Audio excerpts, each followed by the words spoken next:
Hi, and welcome to Finding the Facts with Dan. I'm Dan O'Brien, and here on the channel, we're going to poke holes in those half truths that you hear out of the politicians' mouths and on the news media, and we're going to poke some fun at them at the same time, too. Here on this first episode, thanks for joining me, by the way, we're going to take a look at electric vehicles. Obviously, California is pushing them really, really hard. President Biden's pushing them, and people are kind of jumping on board. President Biden went to the auto show in Detroit, Michigan. We're going to take a look at his visit there, his speech, specifically one of the cars he drove, and we're going to take it across the country. And we're going to see the viability of putting these electric vehicles on the road as fast as they want to. Is it really a good idea right now, or is he putting the cart before the horse? So come along with me and let's see what we can't find out. All right, we're going to kick it off here with our president getting in the new 2023 Corvette Z06. And he is going to start it up after given instructions on how to do so. Apparently, he does not know, after driving all the other vehicles that he's driven, these modern ones at this car show where they're pushing the EVs, that the start button is on the dash. Let's take a look. Shut the door, and you just push the button just right there.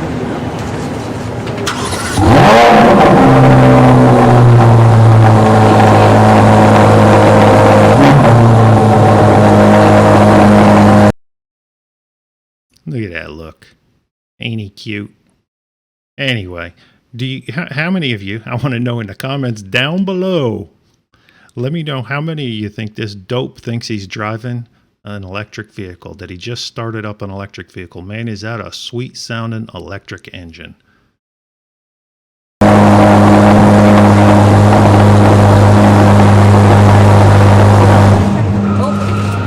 tell you what. Let him drive it off. Watch out. Okay, here he is getting in the new 2023 electric Silverado. Well, listen as she points out that it actually has electronics in it. I'm going to put some links in the description on some of the comparisons on the electric trucks, so you can take a look and see towing capacities and what they came out with on tests that they did, comparing the gas vehicle to the diesel to the electric to the hybrids. It's pretty interesting. Have time to sit. So if you look at this vehicle, though, look at the screen, all the electronics, all the connectivity. Look at the vehicle, though. Look at all the electronics, all the connectivity. Now, connectivity to me would be, Bluetooth, Wi-Fi. What other connectivity does it have? Can it track you? Can they track you? I'm starting to sound like a conspiracy theorist. I gotta stop. And here's another one where he's driving the Cadillac Lyriq EV in the car show. Big headlines. Biden test drives electric car at Detroit Auto Show. Come on, we're ready. Is that like Uber? Uber, right? It's an Uber. It's an Uber. He's an Uber driver now. Must be getting a second job due to all the inflation. Okay, next we're going to take a look at Biden's speech to the electrical workers and the auto workers unions. There were also dignitaries there. I fast forwarded through the first part of his introduction where he said all his thank yous and welcomes, and your mayor took me all over the city of Detroit and I know every street by name, and all the other BS that he fed everybody that they ate up. So let's take a look and dive in and see what he's got. And take it away, Sleepy Joe. Now, you all know I'm a car guy. I'm here because the auto show and the vehicles here give me so many reasons to be optimistic about the future, and I really mean it. just looking at them and driving them, they just give me a sense of optimism, although I like the speed too. And, and for most of the last century, we led the world by a significant margin. And because we invested in our people, we invested in ourselves, and something went wrong along the way here. Something went wrong. We risked losing the edge as a nation, and China and the rest of the world are catching up. We used to invest almost 2% of our entire GDP in research and development, now 0.7%. And the rest of the world's catching. But not anymore. Now we're choosing to build a better America.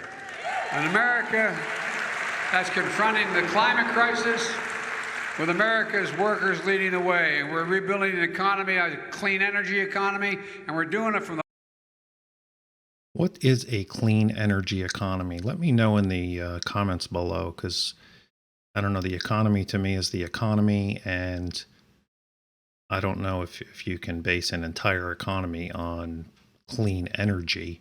It seems like we're not even set up to do that. Let me know what you think. bottom up and the middle out. I'm so tired of trickle down, I can't stand it. And by the way,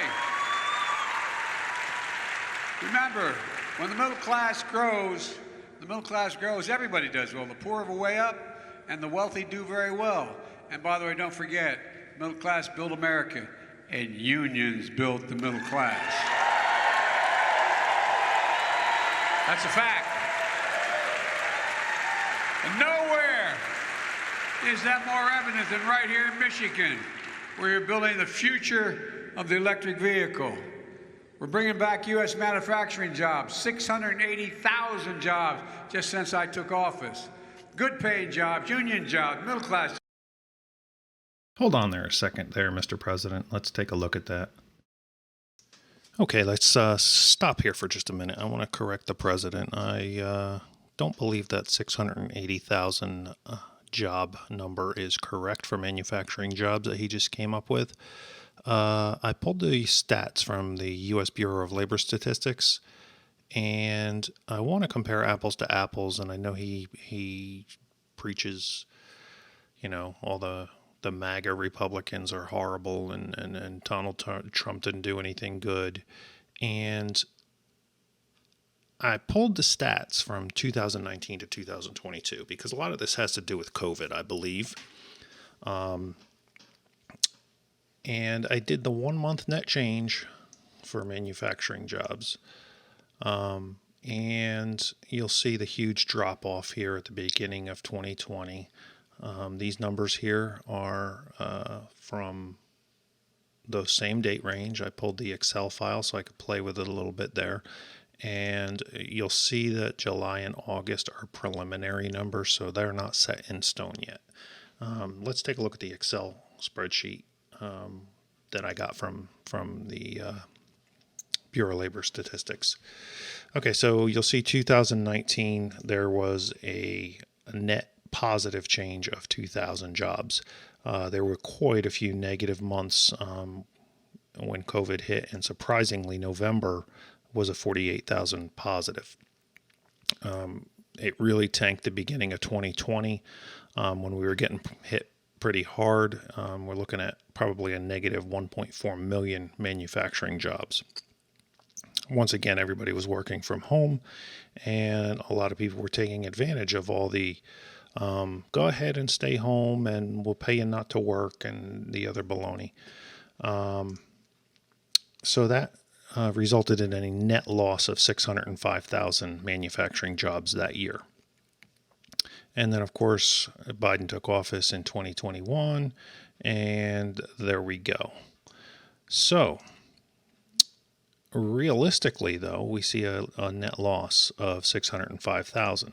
But for these 8 months, once Trump was helping us get out of the mess of COVID, there was a growth of 767,000 jobs in 8 months, or 95,875 jobs per month.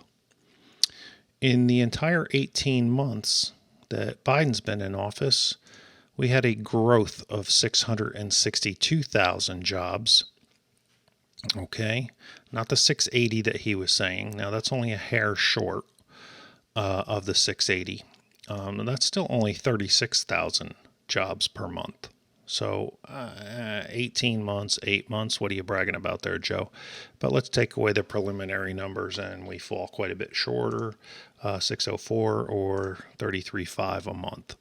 Okay, I just wanted to straighten that out because I knew something didn't sound right. So I decided to look it up and share it with you. Jobs that give you a sense of dignity and a fair shot. My dad used to say, all I want is just a little bit of breathing room. Just a family should have just a little bit of breathing room and be treated. Let me know in the comments below. Have you guys seen a lot of breathing room since Joe took office? I know that right now I'm feeling like somebody put a pillow over my face. I don't have much breathing room at all. Let me know what you guys think. Treated with dignity. I used to be that to buy an electric car you had to make all sorts of compromises, but not now. How long have electric cars been for sale? I mean, it's been a little while, but I don't know if it's been that long enough to make that kind of comment. Thanks to American ingenuity, American engineers, American auto workers, it's all changing. Today, if you want an electric vehicle with a long range, you can buy one made in America. If you want one that charges quickly, buy American. If you want one that's fast in the quarter mile, buy American. So, by the way, while we're here in Detroit, building in America, we're making it easier for folks at home to buy it here in America. Companies have announced new investments of more than $36 billion in electric vehicles and 48. These same car companies made all kinds of promises back when Trump was in office also. For example, Stellantis, formerly Chrysler and part of Fiat, said that they were going to make more manufacturing jobs in Detroit by bringing closing down the plant in Mexico and bringing that into Detroit so that Americans could have more jobs. And that plant made the Ram heavy duties. Now they pledged $1 billion to do that. That's what they told us in the news, and that's what they told President Trump. However, you can look on their site today and you will see that the Ram heavy duty is still being made in Mexico. So they obviously didn't keep their promise, and that's President Biden's dad's company. $8 billion in battery manufacturing here in the U.S. And we're just getting started. I signed into law the Inflation Reduction Act. It gives tax credits to new electric vehicles, fuel cell vehicles, made in America. And for the first time, you get a tax credit if you buy a used electric vehicle. That's all coming. And part of the infrastructure law, we're investing $7.5 billion to build electric vehicle charging stations all across America. So today, now we're investing $7.5 billion. It kind of confuses me, and I've looked into it. Is the $7.5 billion going to the companies that are putting them in?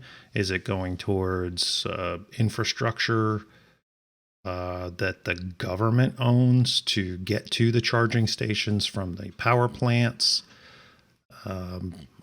What is it? Does anybody know? Leave me a comment and let's discuss it. Hey, I'm pleased to announce we're approving funding for the first 35 states, including Michigan, to build their own electric charging infrastructure throughout their state. Let's put those states up on screen right now and we can see what they are.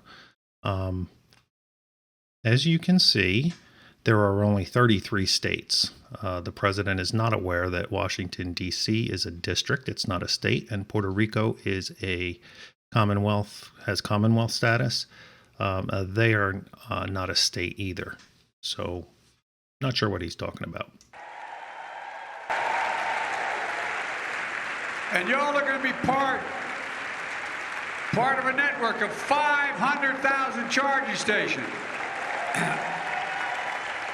500. So we're going to put up 500,000 charging stations. What do y'all think about that? Do you think it's feasible? Given that the state of California is being told that they cannot charge their cars when they get home from work at night, and they cannot turn on their air conditioning after there's been 110-degree weather during the day after they've had a long day at work. I don't know that it's really feasible. I'm going to do another separate video on electricity in the United States, where it's coming from, and just basically start a discussion on what's the best mode of getting us where we need to be.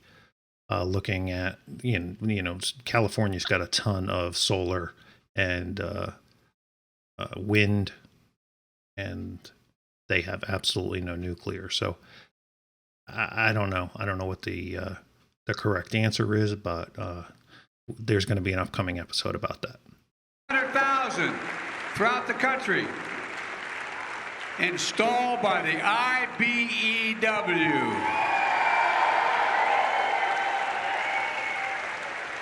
Boy, I owe a special thanks to for the last election.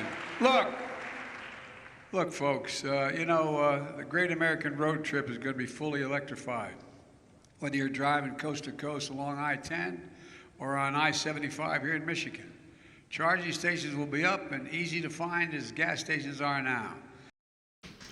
Okay, we're going to compare the Cadillac Lyriq that President Biden was driving at the Detroit Auto Show to a close cousin, the Cadillac XT5, a gas burner. I chose this vehicle with a similar trim level, and it is similar in size. It is not similar in price, as you can see right off the bat. You got a $19,000 difference. $18,795 cheaper to drive with gas. So that's a lot of electric fill-ups to close the gap there. Although, granted, you will have less greenhouse gas emission. And then also don't forget, to be fair to the electric vehicles, the president is offering a $7,500 break as long as the vehicle is made in the United States and the batteries are made in the United States. Now, I know they're not going to source most of that from the United States, but they'll probably put the parts together here. So that brings the difference down to $11,295. Still not palatable for me, but hey, it is what it is. All right, looking at the XT5, you see that it has a 24 mile per gallon average. But for this comparison, we're going to use highway miles, since we are taking the Great American Road Trip suggested by the president on I-10 from Jacksonville, Florida, all the way across the country to Santa Monica, California. Don't know why you'd want to go there, but hey, that's where he wants to go. So with a fuel tank of 19 gallons, that gives us almost a 700-mile range. Now, I put down 5 minutes for a fueling, but you know what? I think we're going to calculate with 10 minutes instead. Let's switch over to the Cadillac Lyriq. As you see, that has a 312-mile range. Not even half of what the range of the XT5 is, but you're going to get 312 miles on the 100 kilowatt-hour batteries. And as you can see, the level 2 public charger or home charger will charge in about 6.5 hours. Cadillac's website said 37 miles in an hour, but on a Google search, where it popped up on the side of the screen, it came up with an average of 6.5 hours. So if you calculate the 37 miles out, it comes out to be about 8 hours. And from what I can gather from researching, the batteries charge at different rates depending on the percentages that they're at in the electric vehicles. Like, you might charge faster from 0 to 20% and from 80 to 100%, but it's a little bit slower from 20 to 80 or vice versa. But there is a level 3 or DC fast charging, and that takes about 1.6 hours from 0 to full. Now that rate is not found on the internet as far as I could see, but Cadillac on their site published 75 miles in 10 minutes or adding 195 miles every 30 minutes. So I used the 195 miles in 30 minutes to be a little more generous, and I came up with the 1.6 hour charge time. So there you have it. We can get 700 miles out of our gas car before we have to take 10 minutes out of our trip, or we can get 312 miles out of our EV before we take 1.6, say an hour and a half out of our trip to recharge. Okay, let's take a look at the trip now. So here we are getting ready to start our trip. We've mapped it out. There's 2,429 miles, according to Google Maps, along I-10 from Jacksonville to Santa Monica. And they are calculating an approximate time of 35 hours for the trip. So let's get ready to go. And, oh, there goes Mr. President. Okay, the Lyriq at 70 miles an hour, you get about 4.5 hours per drive time per charge. So then that brings us to a 0 battery. So add another 1.6 hours to each leg, the 4.5 hours, to give yourself time to charge. So if you add that up, it comes out to be 6.1 hours per leg, drive time and charge time. That 2,429 miles divided by 312 miles per charge gives you 7.78 legs. Multiplied by the 6.1 hours per leg gives you a total trip time of 47.5 hours. Not taking into account sleeping, we're going to say that we've got a couple drivers that can swap out and just drive straight. Now the XT5, on the other hand, same math at 70 miles an hour. For your tank, which was 19 gallons, it gives you about 9.94 hours drive time per fill up. Add 10 minutes to fuel, which is 0.16 hours, and that gives you a total time on each leg of 10.1 hours. And divide that out again, and you end up with 3.5 legs. 3.5 legs times your 10.1 hours per leg gives you 35.35 hours, almost dead on with what Google figured. Okay, so I don't know about you. Let me know in the comments below. Would you rather take the Lyriq, spend a little bit less money because you're filling up with electricity, but add 12 hours to your journey, and for each stop when you fill up, which is 7 to 8 times during your trip, it's going to take you 1.6 hours to fill up every 4.5 hours. Personally, I would prefer to drive the XT5 and get there quicker and less time at each stop. But that's a personal preference. If you're going on a road trip, maybe you want to slow down and take your time. But what do you guys think? Let me know in the comments below. We're also going to invest $7 billion to make American car companies and have the batteries and other critical materials they need.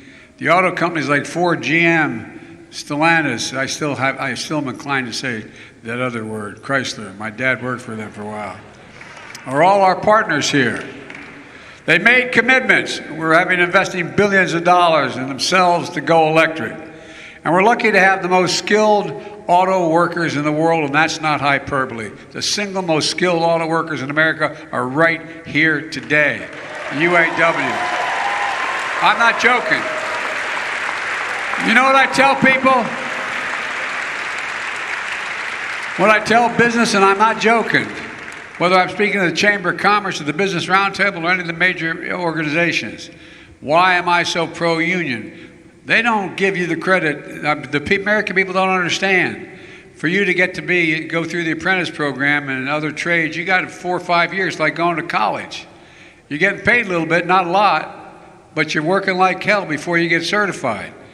And it's cheaper long term to hire you because you do it the best, it lasts the longest, and in fact, you do it with everybody. Question to you guys. What do you think?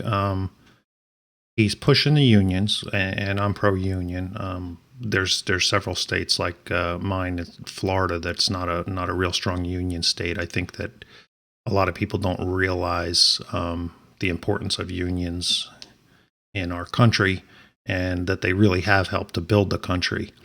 But he's pushing the unions, and it's a very necessary thing. We need more skilled labor, and I really don't want to downgrade them by calling it labor, because it's a profession, just like anything else. But then we're giving away tons and tons of money for people that don't want to pay their debt for college that they have a moral obligation to do. It just seems like kind of a, I don't know, hypocritical thing that he's doing. I really mean it. And by the way, we don't tell people that. People don't know that. Neighborhoods I come from, they know it, but they don't know that. It's not that they're mean about it, they just don't understand. I think one day you show up and you got a trade, man, you're all set. But you work like the devil to get there. And your work product shows it. I recently signed the CHIPS Act, Chips and Science Act, investing billions of dollars in research and development, workforce training, manufacturing incentives to bring semiconductor manufacturing back to America. We invented that little computer chip. We invented it here in the United States of America. We don't have to rely on other countries to power smartphones, washing machines, Huh? What did he say? So we don't have to rely on other countries to power the items that we have now, and that's because of electric vehicles? That makes absolutely no sense. We wouldn't have to rely on other countries, if he would have opened the Keystone Pipeline. We wouldn't have to rely on other countries if we wouldn't get involved in other people's wars and do underhanded things, if we just rely on ourselves, because we can be very self-sufficient. They're just pushing their own agenda. Automobiles and so much more. Last week I was in Ohio to break ground on a multi-billion-dollar semiconductor manufacturing plant at Intel. 7,000 construction jobs. By the way, Davis-Macon, wage, nothing less. And folks, 3,000 full-time jobs making an average of $135,000 a year, and you don't need a college degree for all those jobs. Skilled workers. So folks, all told, my administration is investing more than $135 billion to advance America's electric vehicle future. Our infrastructure law is also helping to make it in America. Now, he said $7.5 billion for the charging stations. Where's the other, around about 127 million coming from, or billion rather, coming from? Anybody know? Put it in the comments below if you know. And win the economic race of the 21st century.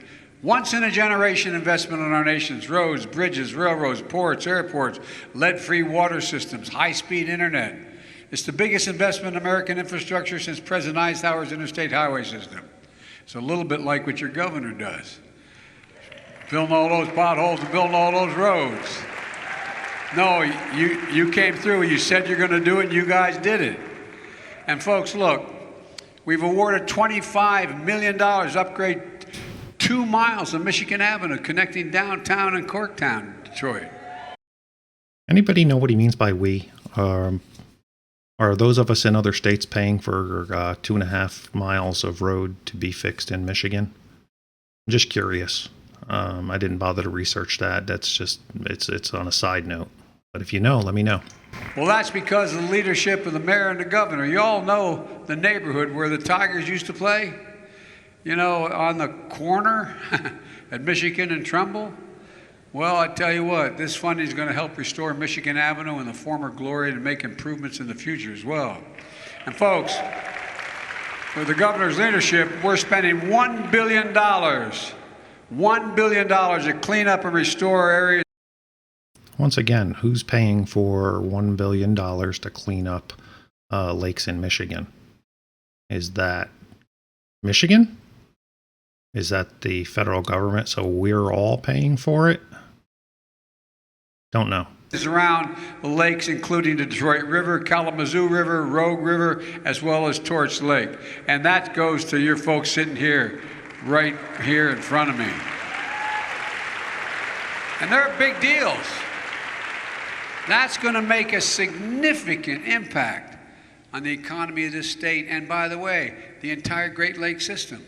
And it really is. I don't know, people, I wish I had time, well, I don't want to take your time, but there's so much to explain that people would, when they go, whoa, I didn't know it would do that. I'm sitting here thinking, there's so much to explain. What would the answer the press get? What would be the answer that the press would get if they asked the White House press secretary? Comment below, because I think it would be kind of funny. You get one of those circle answers or you don't really get anywhere. But you see these two ladies sitting in the front here? Don't get in their way, because they want to make sure that gets done. And we got a Secretary of Transportation and a Secretary of Energy and a Secretary who all are with us, and they want to make sure it gets done too.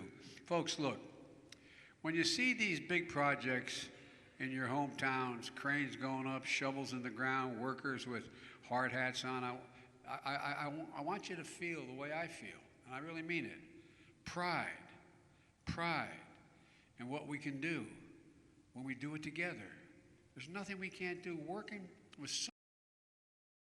How do you guys feel right now? Do you feel pride? Do you feel a lot of patriotism? Was it like when you were a kid or younger? Do you think it's the same amount of pride and patriotism in you and your fellow Americans, or is there just so much division being pushed that it's killing the American spirit? Let me know what you think. So many of you here today. My economic agenda has ignited historic manufacturing boom here in America. Where is it written that says we can't be the manufacturing hub of the world?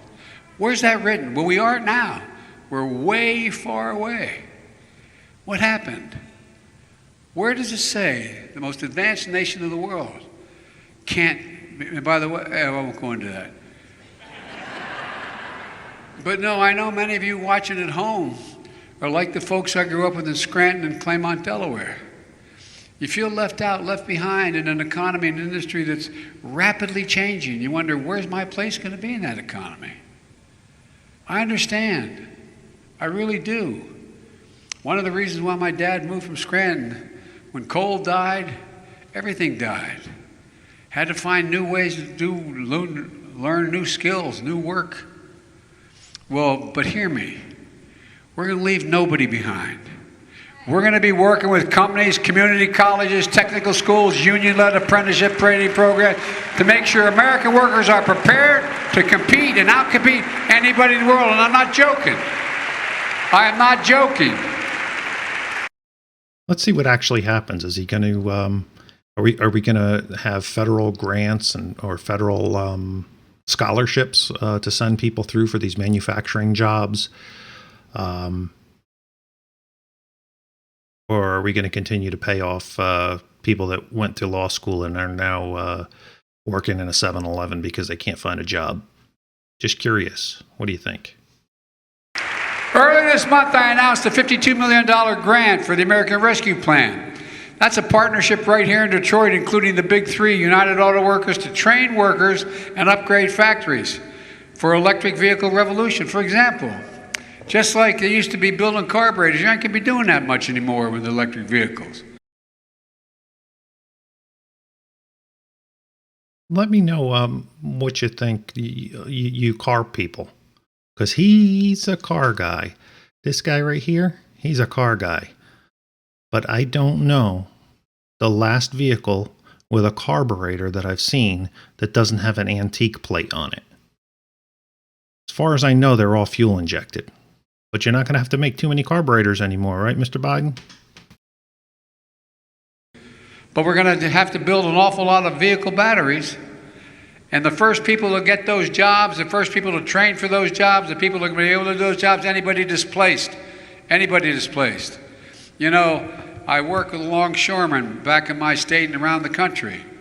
And you know, when we got all this new modern equipment to deal with the supply chain, to speed up product coming in, well, we put all these new cranes and equipment in. But I made a deal with I shouldn't say I made, I suggested that the business side of that equation was anybody displaced by any modernization, they got to get the jobs to run those cranes. He can't really promise that as the president, that people are going to get those jobs or they're going to hire people out of college. But I don't think it's fair to compare one to the other. I mean, if they're getting new cranes in a port for the longshoremen, they already had cranes. They're just getting more modern cranes. So a crane operator is still going to be a crane operator, whether he's on a 1972 crane or a 2022 crane, unless it's like robotic and automated, which it could be. I don't know, but I really highly doubt it. Crane operator, that's a pretty skilled job. They got to get the jobs to be trained on every new thing that was going on. And the same thing's going to happen with auto workers. Anybody displaced because they're not in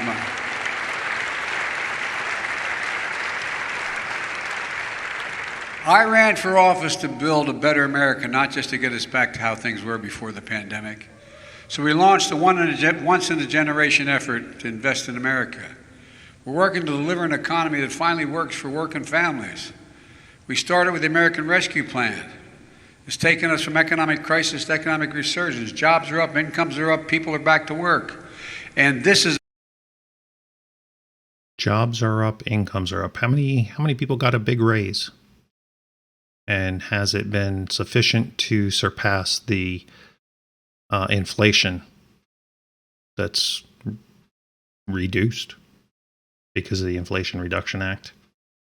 I think it's going to be the Inflation Act. But regardless, let me know. You don't put numbers. Just let me know. What you think. Is it BS or is it the real deal? He says a lot of nice things that I'd like to agree with, but there's always something behind everything, and you really got to dig. The governor who knew how to take that money and use it to keep cops, firefighters, ambulance folk. I mean, you did. Some of the governors literally pocketed the money. They put it to reduce. He preached defunding the police. He supported BLM. He supported all these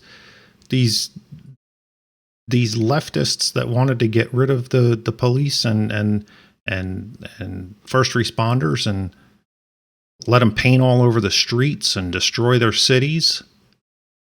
But we got to send in the National Guard when they have 50 immigrants come up from Florida or Texas, wherever they came from.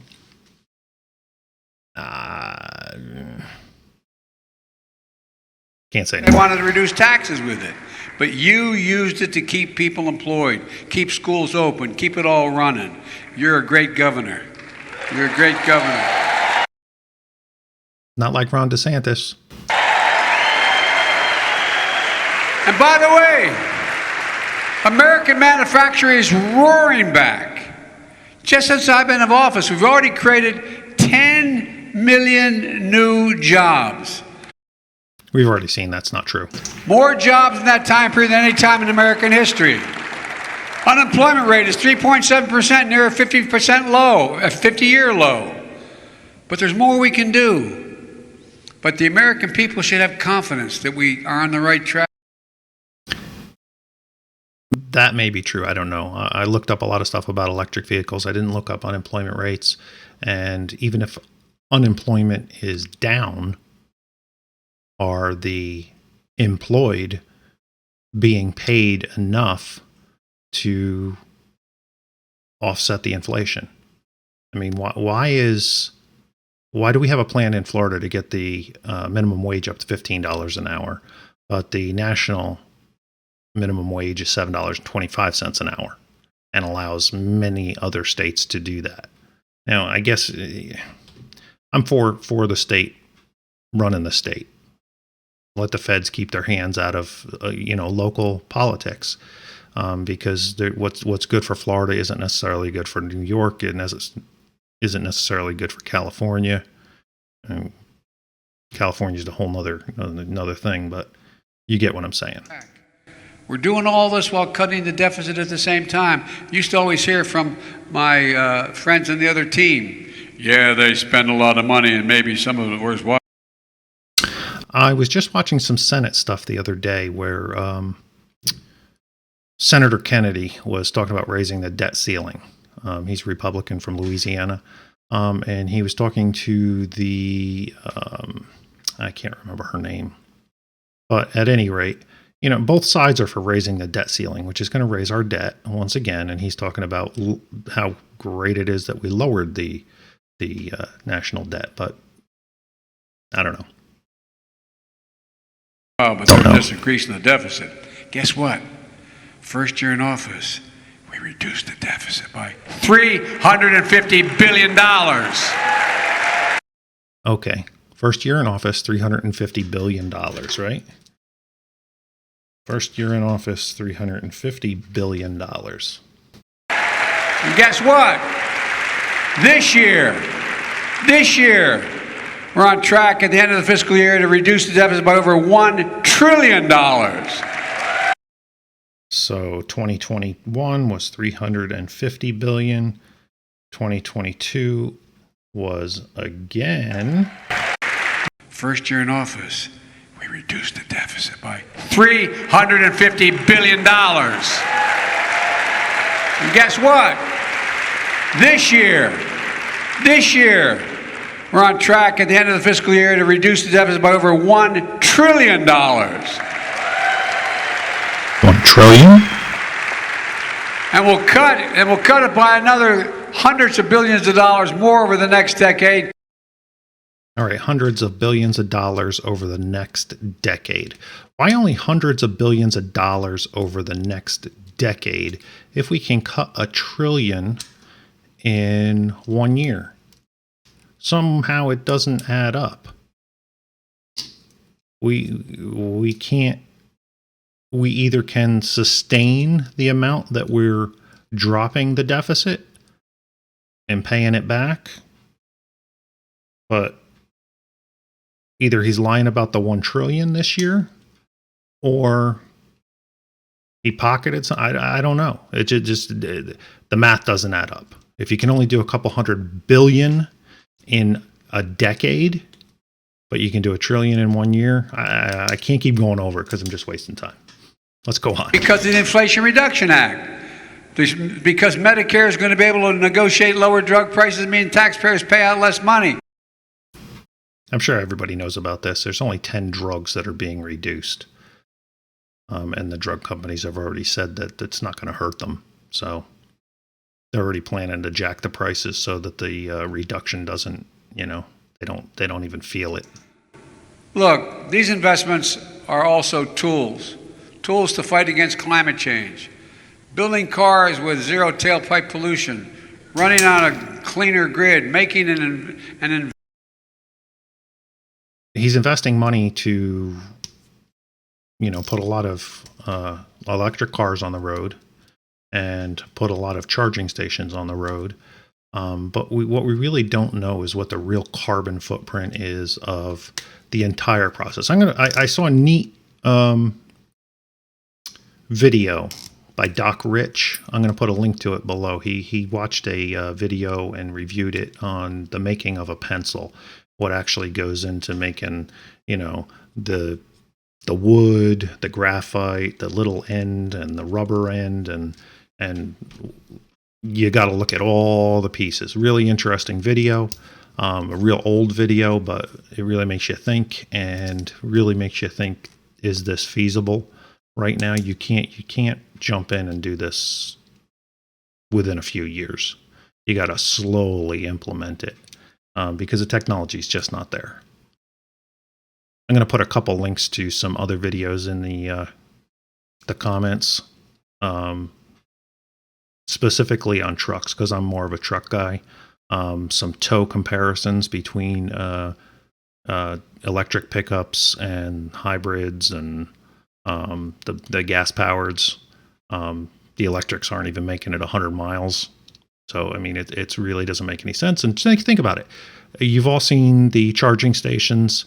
If you're driving a pickup truck and you've got a trailer, you're either going to block a charging station or have your trailer sticking way out, or you're going to go have to park a trailer on another end of a parking lot and leave it while you go and charge your truck up.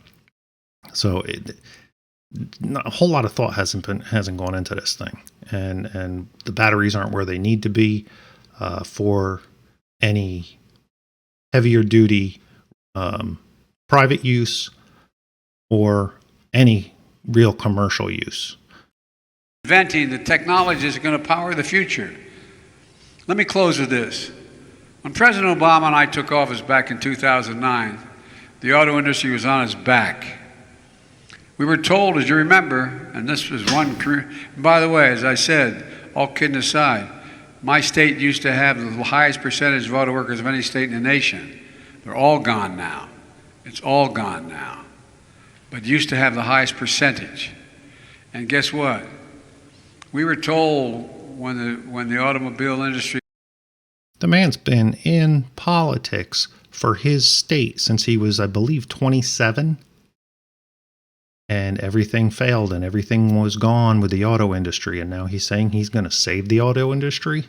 It was going belly up, that it would never recover. And the answer, we weren't going to be able to sell American-made cars at the same rate as we did before. But we didn't listen. And this is the God's truth. Because the debate we had internally was, and I made the case, so the president, we bet on the UAW to bring it back. Swear to God, you brought it back.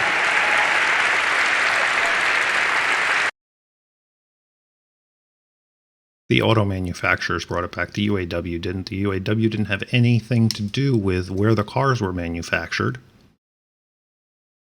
Think about it. It just doesn't make sense. I mean, like I said, with Stellantis, the Mexican factory for the Ram trucks, they never brought it back. They're bringing it back now because they're being forced to, because Americans are being forced to buy the electric vehicles.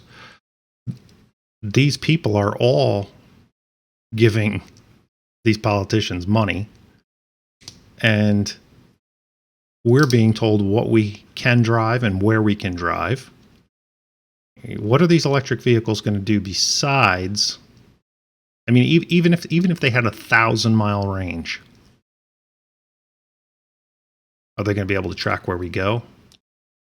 I'm going to do a video on the WEF. I'll probably do a whole series because there's just so much information. If you don't know anything about the World Economic Forum and the folks that are involved in it and the blatant conspiracies that are out there from it, they aren't even conspiracy theories because they come out and tell you what they're going to do. People just aren't listening. But it's really interesting and it's kind of scary at the same time. But we'll cover that in another series. It's going to have to be a series. No, I'm not joking. Think about it. The UAW brought it back.